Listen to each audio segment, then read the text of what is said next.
नमस्कार दोस्तों। ज्योतिष और ग्रह बाई अमरेंद्र में मैं आपका बहुत बहुत स्वागत करता हूँ। सावन का महीना चल रहा है। आज मैं आपके लिए एक बड़ा अनूठा वीडियो लेकर आया हूँ, जिसमें मैं चर्चा करूँगा कि हमारी बहुत सारी जो छोटी छोटी बच्चियाँ हैं जो शादी योग्य हो गई हैं, कुछ हमारे लड़के हैं जो शादी योग्य हो गए हैं, उनके शादी में बहुत सारी बाधाएं आ रही हैं। सब कुछ होते हुए भी शादी में प्रॉब्लम्स आ रहे हैं। तो किस तरह से भगवान शिव की आराधना इस सावन मास में करें कि उनकी शादी का एक सुयोग और संयोग बन जाए। देखिए, आपको पता होगा कि भगवान शिव और पार्वती की जो जोड़ी है, सबसे अनुपम और सबसे अनूठी जोड़ी मानी जाती है। भगवान शिव और पार्वती की आराधना करने से शादी के जितने भी व्यवधान होते हैं वो दूर हो जाते हैं। देखिए, इस श्रावण मास में अगर आप सही तरीके से भगवान शिव और पार्वती की आराधना करते हैं, कुछ मंत्रों का जाप अपने से करते हैं या किसी योग्य ब्राह्मण से करवाते हैं, तो निश्चित है कि आपकी पुत्री की शादी या पुत्र की शादी का योग बन जाएगा। देखिए, सबसे पहले मैं आपसे चर्चा करूंगा कि जन्म पत्री में अगर शादी में बाधाएं आती हैं तो क्या हो। ऐसे तो बहुत सारे रीजन्स हो सकते हैं, लेकिन सबसे पहले जो हम लोग देखते हैं, सप्तम घर, अष्टम घर, द्वादश घर और दूसरा घर। उसका रीज़न क्या है कि सप्तम घर जो है वो पति की कुंडली में पत्नी के लिए और पत्नी की कुंडली में पति को डिनोट करता है। उसके अलावा कैसे पति होंगे, कैसा रंग रूप होगा, ये सब चीज़ें आती है। अष्टम घर बहुत सारे लोग समझते हैं कि मृत्यु का होता है, लेकिन होता जरूर है, मृत्यु के कारण का होता है, लेकिन वो पति की कुंडली में पत्नी से सुख का और पत्नी की कुंडली में पति से सुख का भी होता है। तो दूसरे घर को भी हम लोग कंसिडर करते हैं। 12वां घर हॉस्पिटल का भी होता है, खर्च का भी होता है, वैभव का भी होता है, सुख का भी होता है, लेकिन बिस्तर सुख का भी होता है। तो 12वां घर को भी हम लोग कंसिडर करते हैं।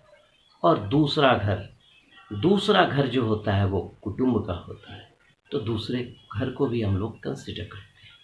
तो जब भी आप किसी ज्योतिष, जो भी आपके जानकार ज्योतिष हैं या जिनसे आप संपर्क करती हैं, उनसे ज़रूर ये बात चर्चा कीजिए कि सप्तम, अष्टम, द्वादश और दूसरा में ग्रहों की क्या स्थिति है, उसमें जो नक्षत्र पड़े हुए हैं कहीं मैलेफिक तो नहीं है, कहीं प्रॉब्लम तो नहीं है।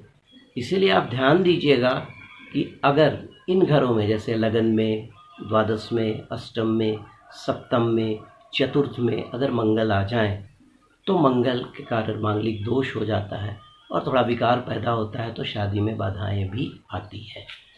तो सबसे पहले इन चीज़ों को आप देखिए, उसके बाद चर्चा कीजिए।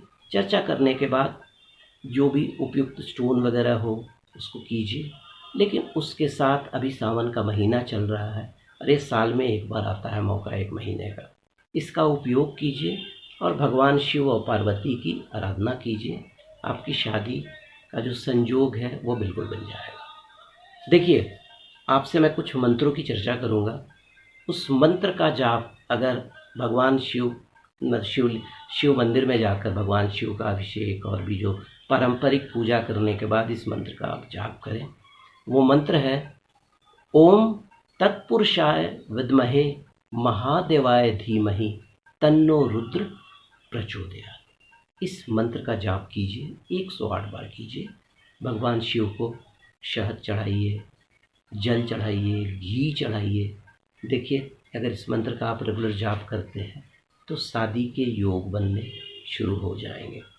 उसके अलावा और भी कुछ मंत्र हैं, जैसे दुर्गा सप्तशती में एक बड़ा ही कारगर मंत्र है, पत्नी मनोरमाम देहि मनोवृत्तानुसारिणीं तारणी दुर्गा संसार सागरस्य कुलोद्वार। इस मंत्र का भी जाप आप भगवान शिव के मंदिर में बैठकर कर सकती हैं। माँ दुर्गा के सामने भी बैठकर इस दावत का जाप कर सकती है। माँ कात्यायनी की आराधना भी आप इस सावन मास में करके देखिए। आपके बेटी की शादी में जो बाधाएं आ रही हैं बिल्कुल ख़त्म हो जाएंगी।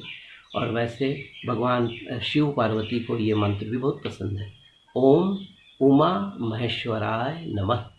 ओम उमा महेश्वराय नमः।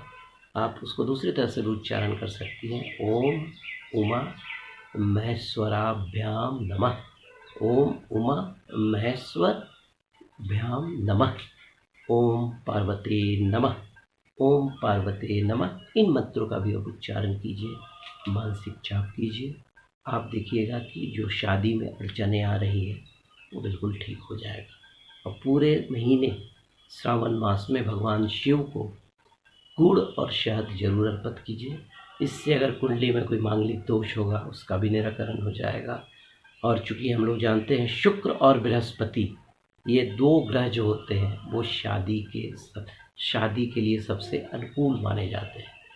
तो अगर आप कोई भी पीला चंदन भगवान शिव को अर्पित करती हैं, पीला कपड़ा भगवान शिव को अर्पित करती है, या सफ़ेद कपड़ा अर्पित करती है, मक्खन थोड़ा सा अर्पित करती है, दही अर्पित करती है, तो आप ये करके देखिए, आपके बच्चे की शादी 100% मैं गारंटी देता हूँ, मेरा अपना विश्वास है कि शादी ठीक हो जाएगी। तो अगर आपको मेरा वीडियो पसंद आया तो लाइक कीजिएगा, शेयर कीजिएगा। ज्योतिष और ग्रह आई अमरेंद्र में आज के लिए इतना ही। नमस्कार।